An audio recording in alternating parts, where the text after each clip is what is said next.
नमस्कार, Pradeep Talekar and family या channel आपलं स्वागत आहे. मी तुम्हाला आज ना फळांपासून कस्टर्ड बनवून दाखवणार आहे. जे आपल्याकडे फळं असतात ना त्याच्यापासून मी कस्टर्ड बनवते ते तुम्हाला दाखवते. हे बघा, त्याच्यासाठी घेतलेलं आहे हे डाळिंब घेतले, पेरू घेतले, आंबा, सफरचंद आणि हे नासपती आहे आणि मनुवा घेतले आणि हे बघा ही कस्टर्ड पावडर आहे, साखर घेतली आणि दूध आहे. हे आपण आता फळं सगळी कापून घेऊया आणि दूध पहिलं मी गॅसवर ठेवून देते. असं हे गरम दूध आहे आणि हे कस्टर्ड पावडर मिक्स करण्यासाठी मी हे वाटीत काढून घेतलेलं दूध आहे थोडंसं. आता मी हे सगळे हे फळं कापून घेते. ॲपल वगैरे, केळं नाही, केळं असेल तुम्ही घालू शकता म्हणून मी सांगितलं. माझ्याकडे जे फळं आहेत ना त्याच्यापासून मी बनवणार आहे हे कस्टर्ड. आता हे बघा, हे ॲपल आहे, मस्तपैकी छान लागतं. तुम्ही काढून बघा असं.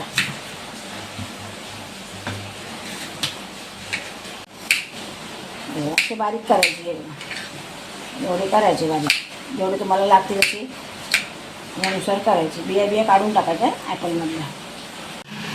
आता मी बघा सगळी फळं कापून घेतली आणि आता हे बघा ही कस्टर्ड पावडर आहे, एक अर्धा पेप दूध घेतलं त्याच्यामध्ये मिक्स करून घेतली.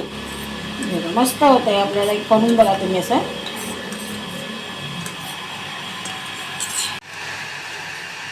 मी आता ही कस्टर्ड पावडर ह्याच्यामध्ये ओतून घेते दुधामध्ये.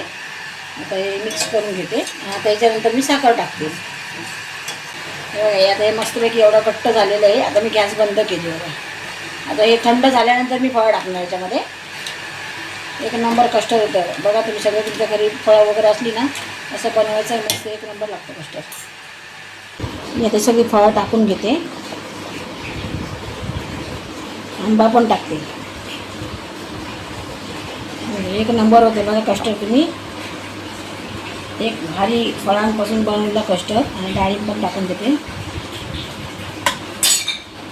आता ही फ्रीजमध्ये ठेवून द्यायचा आणि गार झाल्यानंतर खायचं. मस्त लागतं एक नंबर. आता तुमच्याकडे जर द्राक्ष, केळी वगैरे असेल ना तर तुम्ही टाकू शकता. मी माझ्याकडे जी फळं होती ना त्याच्यापासून मी बनवलं हे कस्टर्ड. आता हे मी फळांचं कस्टर्ड आहे ना हे मी आता फ्रीजमध्ये 2 तास ठेवते. नंतर मग तुम्हाला दाखवते खाताना मी. त्याच्या झाकलं टाकून फ्रीजमध्ये नेऊन ठेवते. सोनी काय करता? कस्टर्ड. हे बघा मी फळांपासून बनवलेलं आहे कस्टर्ड. ते बघा कसे खातात बघा, कसं लागतो. हे बघा राणी खाते, सोनी खाते आणि राणी पण इकडे खाते, अभ्यास पण करते आणि इकडे खाते पण. सांगा आता कसा झाला आहे, करायचं की नाही. तुम्ही पण करा असा, ज्यांना पण आवडला. तुम्ही पण अशा पद्धतीत बनवा मस्तपैकी. फळं असले की काय टेन्शन नाही. फक्त आमच्याकडे केळं नव्हतं ना, केळं नव्हतं आणि द्राक्ष नव्हती, तरी पण आम्ही मनुका वगैरे घातले. तुम्ही पण घाला, काय जे असेल ते टाकायचं आत. तुम्ही मस्त वाटतं, छान एक नंबर वाटतं.